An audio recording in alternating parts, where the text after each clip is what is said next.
শুধু বলেছিলাম রাস্তায় একটা বৃদ্ধ মহিলাকে শীতে কাঁপতে দেখেছি, আর এই জন্য আজ আমার চোখ থেকেও নেই।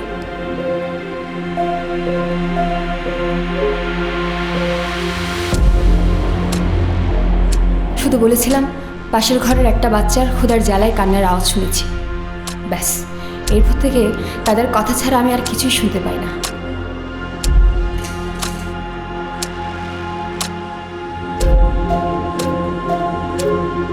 তোমার তো মানুষকে নিয়ে কথা বলতে গিয়ে অবস্থা, কিন্তু আমাকে দেখো, রাস্তায় একটা বিড়াল মরে পড়ে দুর্গন্ধ ছড়াচ্ছিল, ওটার গন্ধ আমার নাকে আসাটাই আমার জন্য পাপ হয়ে গিয়েছে।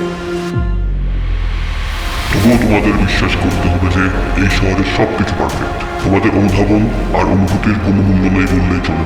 কোনো কিছু নিয়ে কোনো কিছুতেই মুখ খোলা যাবে না। তোমাদের বিশ্বাস করতে হবে যে তোমরা অন্য কিছু দেখছো না, ভুল কিছু শুনছো না, আর খারাপ কিছুর গ্রহণ পাচ্ছ না।